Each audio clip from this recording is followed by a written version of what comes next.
যেই নারী স্বামীর কথার অবাধ্য হয়, স্বামীর কথার বাহিরে যায়, সে শুধুমাত্র স্বামীর কথাকে অবজ্ঞা করে না, বরং সে আল্লাহর হুকুমকে অবজ্ঞা করে। বলেন সবাই নাউজুবিল্লাহ। কারণ আল্লাহর রাসূল বলেছেন, আল্লাহ ছাড়া কাউকে যদি সেজদা দেওয়া জায়েজ থাকতো, আমি তোমাদেরকে স্বামীর সামনে সেজদা করতে বলতাম। সুবহানাল্লাহ পড়বেন না আপনারা সবাই? একজন নারীর জন্য আল্লাহ এবং তার রসুলের পরে কারো আদেশ মানা যদি বাধ্যতামূলক হয়, এটা একমাত্র স্বামীর আদেশ, যুবক ভাইরা, ঠিক কিনা বলেন?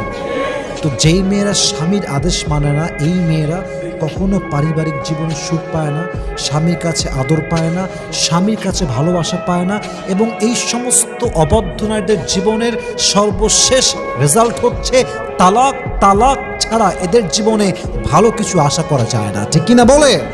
এই জন্য প্রিয় বোন, যদি সুখী হতে চান, স্বামী যে আদেশ করছে, স্বামী যেমনে বলছে, যেমন করে বলছে, try to follow his instruction.